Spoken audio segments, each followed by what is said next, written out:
gestion yooyu état du Sénégal moo leen garanti en quelque sorte. État du Sénégal du leen garantie dette yooyu yëpp dañ koy concentré doo ko boolantee dafay nekk benn dette publique mais du dee nañ dañ leen a écarté ku nekk ju jël la parce que le fait que état du Sénégal garantit la Sénélec et les d'autres sociétés parapubliques ne veut pas dire que dette yooyu appartient à l'état du Sénégal.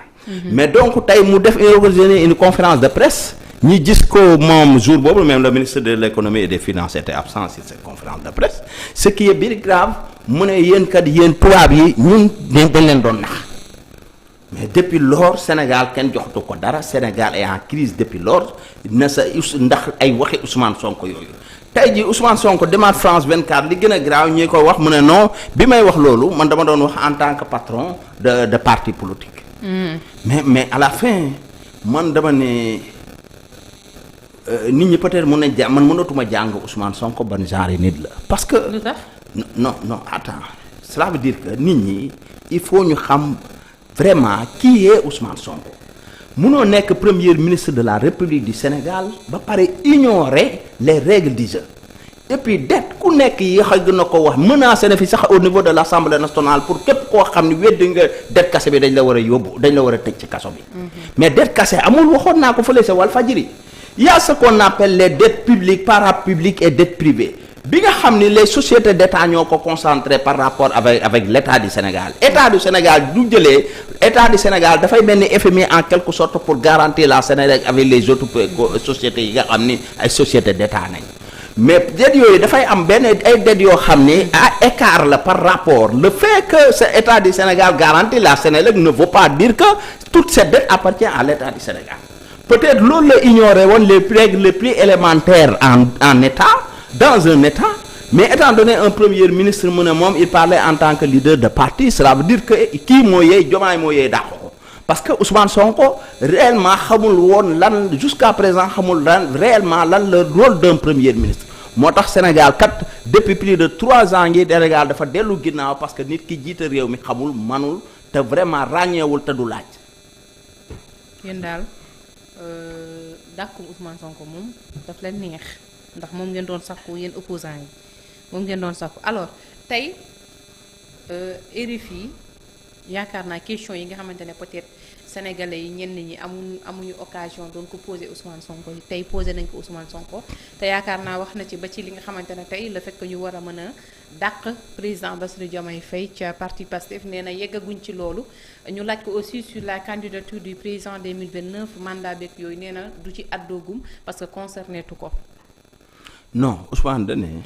concernant les candidatures de 2029 de sa candidature ak bi nga xam ne mooy candidature Diomaye Dene moom mënagu cee wax ça ne concerne que Diomaye ak candidature am mais de toute façon moom candidature am mënagu cee wax. mais en ce qui concerne Diomaye loolu moom Diomaye moom ceebu càkkali guyam la xaw ma moom ceebu jënam la donc dans ce cas kon li doon Diomaye doon wax delloosi na parce que Diomaye waxoon na ne en 2029 mënuma cee wax parce que loo xam ne dikkaku la donc ñoom du dee dañoo dàq Ousmane ñu mere ci Diomaye nag Pape Gueye laay fal ci Diomaye non dama ne Diomaye loolu laa wax ma ne bi ko Diomaye waxee parce que dañoo mere waaw moom laa la wax dama ne Diomaye danewul loolu dikkagul cela veut dire Pastef li ñu war a meree Ousmane Sonko dafa bëri parce que du ne woon dette kase bi mais ay fu nekk xeexal na ko fi naan dette kase Sénégal dañoo jël mais sama waay tey Ousmane Sonko nee na bi muy wax loolu yéen waa Pastef dafa wax rek en tant que leader de parti mais xamul ci dara amul ci lenn lu ko leer xamul sax luy dette kase cela veut dire que Ousmane ki ko tànn def ko premier ministre moo ñu tooñ. est-ce que noonu la ko waxee. non attends du ne man bi may wax. dama wax en tant que chef de parti cela veut dire kon chef de parti warut a wax li mu maîtriser cela veut dire étant donné premier ministre nee na man maîtriser wu ma woon toutes les données aw ma woon toutes les données mais comment se fait-il man may war def conférence de presse war a toog pour war a wax ak Sénégalais yi te li may man aw ma benn donnée pour wax information exacte pour wax kon lu mu doon yàkkamti pour wax or que la conférence de presse bi mu defoon mais ku nekk xam ne de conférence de presse boobu dafa prématuré mais jarul woon amul woon sax sa raison d'être mais Ousmane en quelque sorte mooy ki nga xam ne chaque fois moom dafa bëgg di génn di wax ñu koy tudd Ousmane wax naa wax ba mun a tuta dem élection amul benn élection bu mun na. tax loolu waaye ndaw Ousmane mënut a bokk nekk député Ousmane mënut a bokk président assemblée nationale Ousmane mënut a nekk candidat 2029. loolu yëpp ay wax ko yóbbante. cela veut dire état kenn du ko boole ak ay wax du yorub réew te li ngay wax maîtriser woo ci dara. man Ousmane moo nekk ko xam nga wax Zeyna yorul réew te li muy wax maîtriser woo ci dara parce que yow da lay wóor ni kii mooy premier ministre bi Sénégal am bi gën a niil ci Sénégal. parce que munoo ne yow. Diomaye waxul lool de. non Diomaye da ko doon sagar rek. Diomaye sagaru lan parce que Diomaye président de la république. kan moo ko daax ku ko daax. kàddoom dama ne ku ko daax. en tout cas wax. Diomaye xëy daax ko parce que xam ne Diomaye tamit est-ce que duñ ko laaj kan la. moom dama ne Diomaye xam na ni Diomaye li Pape wax koo doon Diomaye. Diomaye xam na ni Ousmane manul mu xëy daax ko parce que nag dañuy tardeel parce que 3 ans yi Ousmane def à la tête de ce pays depuis lors len la fi nekkee ay live. organiser conférence de presse meeting organisation xaw ma lan moo tax du ma ko déggee mën na boobu ba tey deful politique mais Ousmane doo defoon politique dëkk bi tas Ousmane moo manul Ousmane moo xamul Ousmane moo réer laaj te Ousmane ñi ma àndaloon sax dooy xool kiligëm gi amul kenn ku ci xam dara. non Ousmane ñi ko wër amul kenn ku ci xam dara donc tey du ne man damay organiser. ay avocat ñoo ko wër di. man avocat mais yaa si gis kuy wax. maître Tall ñoom ban procès nañ Moussa Gagné ñoom Bamba Cissé. ñaata procès nañ dem ñaata procès nañ Moussa dem ñoo ko wër de. benn El Hadj Diouf waxoon na leen vaut mieux d'avoir de la qualité que de la quantité ça veut dire il faut chercher les bons avocats avec tous ces procès yi ngeen fi jaaree yëpp da ngeen a perte donc dans ce cas Ousmane daal moo aime la médiocrité et puis Ousmane ne maîtrise absolument rien du tout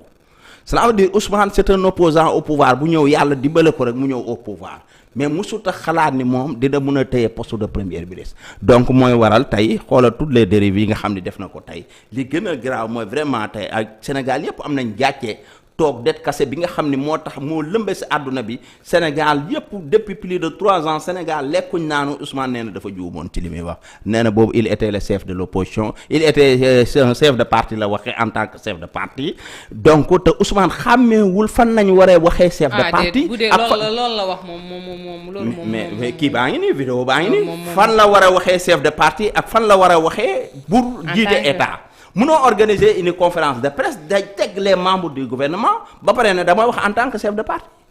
donc cela veut dire que man Ousmane Sonko dama xamul sax kan la yab moo tax Diomaye bi mu ko dàqee Diomaye bi mu waree séparer Ousmane Sonko dafa yàgg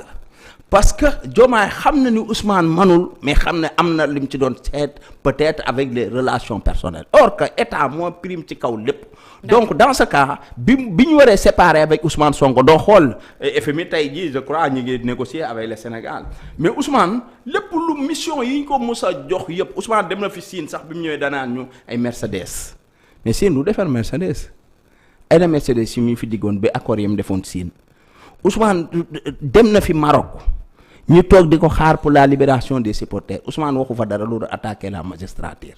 mooy waral Ousmane daal amul benn mission bi mu nekkee premier ministre ba jóge fi bu mus a réussir. mais nee na il a freiné des contrats yoo xamante ne. ban contrat ça va à l'entrée ça va en faveur du Sénégal. non dégg naa ko muy wax si le contrat pétrolier maîtriser wul sax contrat pétrolier bi cela veut dire que France 24 tey duñ ko fi laajoon it danaan dafa juumoon parce que amul toutes les données cela veut dire Ousmane qui ne maîtrise absolument rien du tout Ousmane. moo lan mooy seen problème ak Ousmane. non problème bi mooy dañoo jël benn personne boo xam ne manul amul benn jaar-jaar amul fenn fu mu mus a toj. lu dul ay benn histoire seen histoire yooyu nga xam man du ma ci dugg sax ay détails la cela veut dire que loolu tey ay xale lang ko yenn ko indi ko au pouvoir duñ waxee ñu naan ko seetlu ki te vraiment ñun soxlawuñ ay problème yi amuñ problème yi seetlu pour diriger ce pays cela veut dire Sénégal il faut appeler les compétents comme ni ko Diomaye en train de faire pour le moment pour que ñooñu mun a liggéey pour l'intérêt de ce pays. alors so ay problème yi seetlu moom c'est autre chose quand même. toujours ci entretien bi. laaj nañ ko côté intégration au niveau de l'Assemblée nationale moom nee na tiitul benn yoon ci li nga xamante ne peut-être tey def ngeen ko muy recours au niveau du conseil constitutionnel. mënut a nekk député. nee na xam na ni peut-être que li nga xamante ne moom mooy conseil constitutionnel dina tracer à sa faveur parce que moo tax tiitu ci quoi. non Ousmane demal na ak Adji Sarr procès perte Ousmane ne woon na mooy gagné Adji perte. Ousmane ne woon na du woy ci audition au fond Ousmane fexe nañ ba mu dem na audition au fond waxu fa dara ci le doyen des juges Ousmane ne woon na procès du am Ousmane procès Adji Sarr am na dañ koo gagné Ousmane dem na première instance ak Mame Mbaye Niang da koo perte Ousmane dem na deuxième instance cour d'appel da koo perte Ousmane dem na cour suprême moom ak Mame Mbaye Niang da koo perte Ousmane dem na même bien yi nga xam ne joxoon nañ ko bien yi nga xam ne am na mu gaawantu rawale ko ci turam gaa yaa ngi ko assigné je crois que avant ci bërki de lundi mardi vendredi passé le procès bi Mame Mbaye Niang koy bëgg a foqati pour defaat ko ci tur yi donc Ousmane mu pertaat Ousmane dem na procès appel jusqu'à présent man nday kii Adji Sarr kenn ñi ma koo wax te ñoom ñoo ne woon ay complot nañ bari doon duñ jëlee pouvoir bi tey pour lan enrôler waatuñ le dossier de Adji Sarr pour que mu ñëw en appel ñu àtte ko pour que Sénégalais yëpp mun ci am lu leer donc Ousmane aussi doo xoolee dossier bi nga xam ne fii nañ doon wax ni ñoom duñ ñëwee lépp loo xam ne rey nañ ko fi ay nit Macky Sall la rey nit ñi dinañ dindi amnistie boobu mais biñ demee seen interprétation de la loi d'amnistie aussi dañ koo perte Ousmane aussi bi mu demaatee def beneen projet de loi boo nga xam ni projet de loi la pour criminaliser l'homosexualité Ousmane sax jiiñ na ko na projet de loi ba ñoom Senghor ko moom donc léegi da bàyyi na Macky Sall mi ngi Senghor moom projet de loi ba du projet de loi yam Ousmane amul fenn foo xam ne mus na fa dem gagné Ousmane demaan na El Hadj Diouf nee na Ousmane dem na sax ba jël pouvoir bi dem rabat d'arrêt perte Ousmane léegi xam nga lu muy wax révision d'un procès en diffamation cela veut dire loo xam ne musuta am ci àdduna bi Ousmane procès bu mus a dem yëpp da ko perte Ousmane en personne Ousmane xëyaat ne moom jóge na mais gëree la nag jóge premier ministre primature Ousmane ne far force tey député la dañ koy installé pour que mu nekk député Ousmane sait très bien que moom en personne xam na ni du député moom du tëddee di nelaw xam na ni du député Ousmane xam na ni amul kenn ku mun a valider candidature poste boobu pour que non mënu koo valider attends pour conseil constitutionnel ñoom ils vont lire droit la ñuy lire waaw moo tax ma ne mënu ko valider si on lit le droit cela veut dire dans son article 54 yàgg naa ko wax xam nga temps yi lay ñee nañ woy maître Aïssata Tall Sall et consort def nañ une conférence de presse pour wax ni même le conseil constitutionnel ne peut pas se mêler dans les règlements intérieurs d'un pays si dans les règlements intérieurs de l'Assemblée nationale mais ça n'a rien à voir avec l'article 54 qui est une loi organique bi nga xam ni parce que la constitution ñu ci nekk di ci jàllale benn communication boo xamante ne je pense que c'est une manipulation. non xam nga l'article 54 cela veut dire protégé par la constitution du Sénégal c'est une loi organique donc dans la loi organique mooy wax ni kenn mënut a occuper poste comme ministre wala premier ministre ba pare nekk député en même temps cela veut dire il faut dans les délais de 8 jours ki nga xam ni moom nañ fal sur la liste des députés am na droit démissionner wala même du démissionner wul jarul woon bind sax cela veut dire que dans les délais de 9 jours Ousmane Sonko kon dafa démissionner d'office gis naa leen sax ñi bind en suspension y a pas de suspension teg ci amul fenn fu mu wax suspension dañ ne dans son article la personne bi nga xam ne installé nañ ko au niveau de l'Assemblée nationale du ko réew mi soxlaa moom mën na dem dikkaat mais Ousmane Sonko kenn mësu ko installé en tant que député à l'Assemblée nationale gis naa ko le même jour mu indi une lettre ñëw taxaw ne wéy dama ñëw pour déposer ma lettre de démission loolu sax peut-être ñàkk ñu ko xelal mooy waral mu ñëwoon di déposer une lettre de démission parce que c'était pas l'appel le fait de rester à la primature c'est une démission d'office. Cela veut dire que Ousmane Sonko dans la loi organique ne peut pas être député. Le président de la République avait tous les atouts pour saisir le Conseil constitutionnel pour avis, même s'il ne l'a pas fait, les députés de l'opposition ont saisi le Conseil. Donc dans ça, le Conseil va dire le droit. Ousmane ne peut pas être député. Le fait que mu ne loolu tiitalu ko. moo tax mu dem tey non Ousmane li tax mu xëy di dem RFI ay dem saisir ay médias internationaux. non mais ñoom ñoo ko est-ce que non kenn yàgg nañ ko invité kenn musta ñëw moo saisir média international bi pour wax ci uniquement pour wane c'est le président de l'Assemblée nationale pour faire une pression au moins au sein de la magistrature mais le Conseil constitutionnel personne ne peut faire la pression sur eux sont des grands magistrats qui sont les rempart cela veut dire que ay magistrats yoo xam ne nañ vraiment ñoo ne ci kaw lépp ñoom ñoo dépassé loolu la magistrature du Sénégal peut-être moom mooy xëy di dal ci kaw les magistrats de ce pays parce que xamul vraiment qualité magistrat yu ñu li ñu am lu Sénégal am mais les magistrats du Sénégal ñoom ñooy siégé partout dans le monde partout en Afrique donc on a une très grande magistrature donc dans ce cas ces magistrats vont sauver le Sénégal j'espère ils vont dire le droit Ousmane Sonko ne peut pas être député et il n'a jamais été député. Une forme de faire non c'est la pression tout simplement pour une campagne pour montrer que moi je suis le président de l'Assemblée nationale du Sénégal pour faire la pression pour am ay ouverture pour balaa gars yi di loolu mais le conseil ñoom seen yoon nekkul ci loolu saisir nañ leen ils vont dire le droit le conseil sait très bien que Ousmane Sonko n'est pas député il n'a jamais été député te yow Zeyna kenn mënu la ñëw na la nga nekk président de l'Assemblée nationale et puis li ñu koy defee sax moo vilain parce que dans un état le Sénégal qui est un grand état bi nga xam ne àdduna yëpp ñu ngi ñuy suivre nga xëy kii ne damay démissionner fii bàyyi fii ñu mel ni ay jigéen joojoo nga xam ne jëkkër ji dafay baara saudi ak ñi si des ak yeneen xale yu góor yi pour que du kii tasee ne kii mu jël ko kii après ñu takk ko même l'islam sax rafetluwul loolu mais dans ce cas ñii waa Pastef yàq nañ réew mi yàq l'histoire de ce pays mais ku jël ay bi xaw ma nan coro xaw ma nan di ko def ay vice-président Assemblée nationale cela veut dire que vraiment démissionné na non pour yow lan moo waral sa démission parce que dañoo xamul le rôle d'un député. Moi, j'ai eu la chance d'avoir Maître El Hadji Diouf comme député et qui a fait un excellent travail. Donc, gis naa ko ci plusieurs projets de loi yoo xam ni donc mu koy porter au niveau de l'Assemblée nationale jusqu'à même le 23 juin bi nga xam ni tey pourtant il était le président de la commission de l'urbanisme et de l'habitat à l'époque de la majorité. Mais au moins il osait imposer pour l'intérêt de ce pays pour l'intérêt du Sénégal mais pas pour ñoo xam ne kenn mësu leen a xamuñ réellement lan mooy la représentation nationale bi nga xam ni am nga sens pour dire pour wax ci turi réew mi wax ci turi askan bi donc du ñuy ñëw dañuy fowee kon ñoom ñoo fi doon wax ni la patrie avant le parti donc on donne le choix pour la patrie mais kon da lay xamal ni kon ñoom lii ñuy wax gëmuñ ci dara cela veut dire que ñii Pastef ñoo ñu toppee mbooro. Cheikh Thioro Mbacké est-ce qu'il n'a pas démissionné pour céder la place pour une question de loyauté comme l'a fait El Malick Ndiaye parce que El Malick Ndiaye moom Pastef yëpp a ko tàcc xam nga les intérêts non le Pastef tu me parles de Pastef la nation c'est pas le Pastef le Sénégal est une grande nation la nation est une âme est une communauté volonté de vivre commun la volonté de vivre ensemble dans un seul pays qui ne regarde que l'intérêt supérieur de la nation qui est le Sénégal. Donc, dans ce cas, doit affaire bien personne. Cela veut dire que c'est l'État, l'intérêt supérieur de la nation qui est le Sénégal. Nous tendons là pour défendre le député pour nous voir tous les Sénégalais. Et il est notre représentation légale et notre représentant légal au sein de l'Assemblée nationale. Est-ce que nous savons rôle? Oui, parce que nous avons des gens ignorants qui n'ont rien compris pour que nous soyons des députés. Cela veut dire que jëluñ ñi nga xam ne ay juges dem ak ñooñu tey ay duñ leen tegoon tey imaginer tey du leen tegoon au niveau de l'Assemblée nationale ñoom Bougane et consorts kan ñoo leen ñeme wax ay yëfi dof yi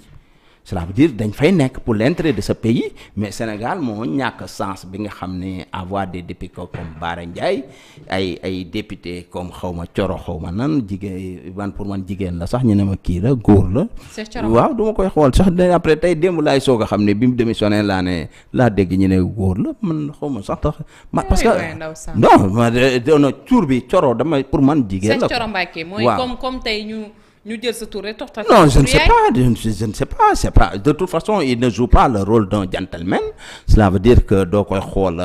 jëfam méngoo na ak tour bi ñu ko tuddee mais man kat moo ma ñemee xool naa ma kaay nga démissionné di ay intérêt ay Pastef ak ay non man du ma ñëwee député même doo ma defee sur la liste du ma ñëwee député je me suis là man mais nag pour l'intérêt de la nation je suis un digne représentant du peuple un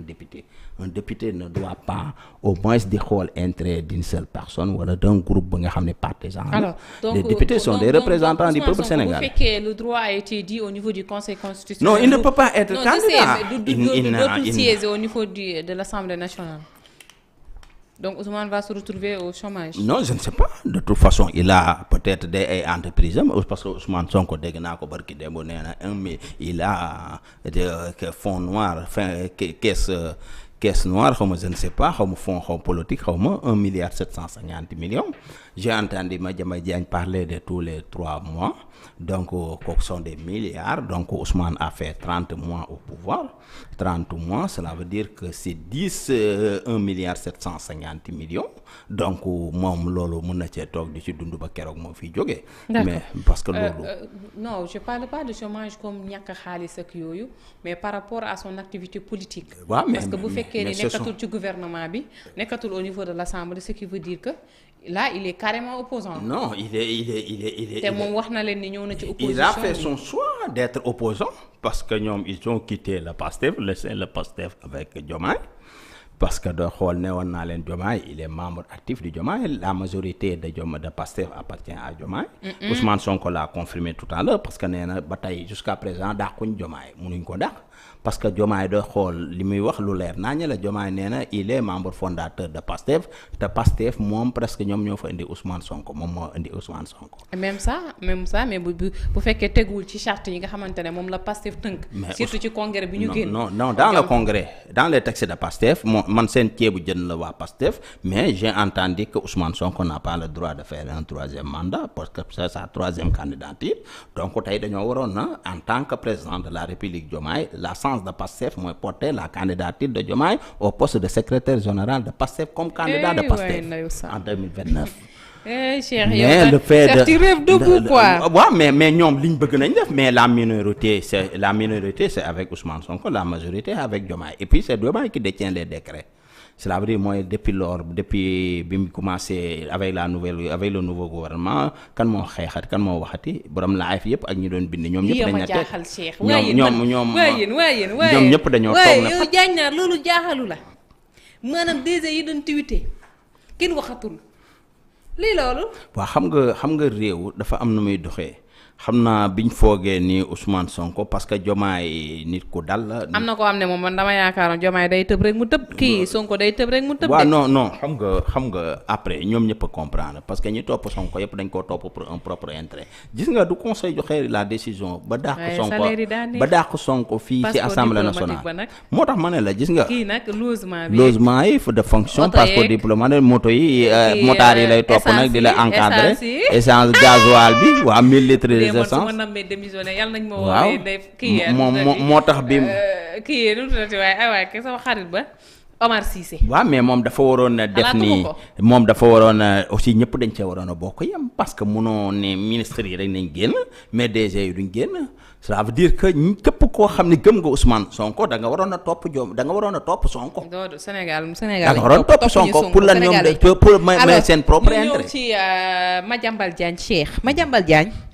wax naa ko je pense c'était le samedi. ci Aïssatou Diop Fall Madiambal moom dafa toog fi mu toog di jàmb suñu réew mi Madiambal heure bu ko ne tweeté Madiambal xaw ma ñu fu muy jëlee information Madiambal boobu ba léegi mu ngi wax Ousmane Sonko ne répond pas est-ce que du bàyyi tamit. non xam nga Ousmane dafa yéex a xam Madiambal. parce que gis na Madiambal def politique ñi ne nañ ko song nañ ko attaqué. mais moom waroon na mën a xam ni parce que Madiambal Diagne il n'est pas n'importe qui parce que Madiambal a affirmé que moom dans ce qui concerne même dans le dossier de Adji Sarr moom def na ci médiation yu bari entre Ousmane Sonko ak kii avec le président de la République waxtaan na ci def nañ ci ay médiation même le ministre Serigne Mbacké Ndiaye confirmé na ko donc dans ce cas nit du demee ba jege président de la République ba pare di nekk journaliste boo xam ni pratiqué na le pouvoir de Abdou Diouf. mais ñii naan Madiambal du journaliste na. parce que loolu même jarul nekk journaliste cela veut dire que du ko neexee sax mu am benn site wala groupe am de presse. am na mais problème bi mooy dafa jege. wala du quotidien de ban la ci ban mooy bu Madiambal bi dimbali ma jaañ. quotidien la waaw. dafa jege pouvoir même du un journaliste Madiambal ne woon na greffé au niveau du tribunal de Dakar. léegi Madiambal nu muy dawee ba pare bëgg ñoo sonal fii ci réew mi nag tamit non dawul dafa jël see matukaay xam nga nguur kenn du xeex ak moom du dee ñoom ñoo la ëpp doole bëgg la faagaagal xam nga ki jàpp sa doom jàpp sa jabar jàpp sa sëriñ mais kooku doo ñëwee dalay écraser. cela veut dire que Madiambal benn nit la mënut a xeex ak force de l'ordre mënut a xeex ak armée mënut a xeex ak police mënut a xeex ak gendarmerie mënut a xeex ak la justice gis nga ñaata nit neen jàpp def ci kaso bi te defuñ dara ay Pape Malick Ndour et consort ñoom Khadim Ba et consort ñi nga xam ne ñoo yor l'économie de ce pays les Dan Sarr et consort ay kii képp ko ñi jàppoon yëpp du bàyyi nañ leen ne defu leen dara Farba Ngom 600 milliards du ma nga ne Moustapha Diop nga ne bërki démb tas na Louga mon ami frère di ko nuyu de passage donc dans ce cas veut dire que donc tey Madiambal bi nga xam ne dafa jege état am tout ce qui est